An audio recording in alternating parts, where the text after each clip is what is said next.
রোপণের ৪০ দিনের মধ্যেই ফলন আসতে শুরু করে গাছে। অল্প খরচে বেশি ফলন হওয়া সুস্বাদু পুষ্টিগুণ সম্পূর্ণ বিদেশি সবজি স্কোয়াশ চাষ করে বেশ লাভবান হচ্ছেন কুষ্টিয়ার কৃষকেরা। চাহিদা ভালো। ৪০-৪৫ দিন পরে তোলা শুরু, তারপরে বেচা কেনা বেশ ভালো আর খুবই ধরে। রানার জাতের সবুজ রঙের এই স্কোয়াশ দেখতে আকর্ষণীয় ও খেতে সুস্বাদু হওয়ায় দিন দিন বাড়ছে এর চাহিদা। কুষ্টিয়া দৌলতপুর উপজেলার আদাবাড়িয়া ইউনিয়নের কৃষক এনামুল সহ বেশ কয়েকজন কৃষক চলতি বছর বাণিজ্যিকভাবে স্কোয়াশ চাষ করে বেশ লাভবান হচ্ছেন তারা।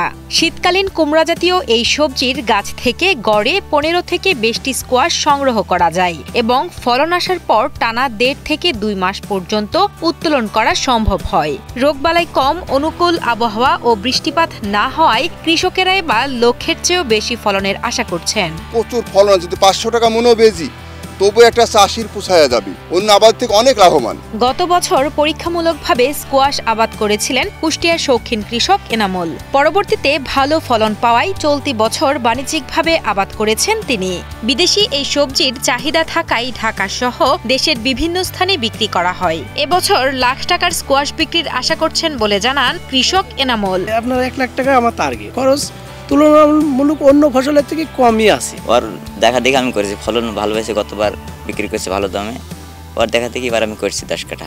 স্থানীয় কৃষকেরা জানান মালচিং পদ্ধতিতে চাষ করায় এই সবজিতে রোগবালাই কম হয়, ফলে উৎপাদনও ভালো হয়। এক একটি গাছ থেকে গড়ে ১৫ থেকে ২০টি স্কোয়াশ সংগ্রহ করা যায়, যা কৃষকদের জন্য লাভজনক। স্বাদে বাঙ্গি ও কাঁচা পেঁপের মতো স্কোয়াশ কাঁচা পাকা দুইভাবেই রান্না করে খাওয়া যায়। এটা আসলে খুব সুন্দর জিনিস, খাইতে খুব মজাদার, কাঁচা পেঁপের মতন। এর সাথে যদি একটু লবণ বা অন্য কিছু ঝাল জিনিস দেওয়া যায় এটা আরো সুন্দর লাগবে খাইতে। কৃষি দফতরের কর্মকর্তারা জানান খরচ ও পরিশ্রম কম হওয়ায় অনেক কৃষক তামাক ছেড়ে স্কোয়াশ আবাদে ঝুঁকছেন। প্রতিনিয়তই নতুন এবং স্থানীয় কৃষকদের প্রয়োজনীয় পরামর্শ ও সার সহ বিভিন্ন সহায়তা প্রদান করছেন তারা, যাতে স্কোয়াশ চাষ আরো লাভজনক হয় এবং দ্রুত মাঠ পর্যায়ে ছড়িয়ে পড়ে। এই স্কোয়াশ এটা মাঠ লেভেলে ছড়িয়ে দেওয়ার জন্য আমরা বিভিন্ন পর্যায়ে ট্রেনিং দিয়ে থাকি। আমাদের পদ্ধতিতে মালচিং করছে, আমরা মালচিং ছাড়া এটা হয় না ভালো, কারণ রস সংরক্ষণের একটা ব্যাপার আছে।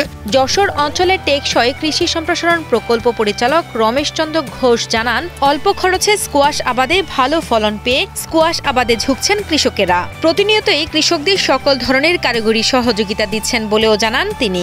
স্কোয়াশ একটা নতুন, তো এটা স্বাদ এবং পুষ্টিগুণ সমৃদ্ধ, তো নতুন ফসল হওয়ার কারণে মানুষের আগ্রহ আছে বেশ।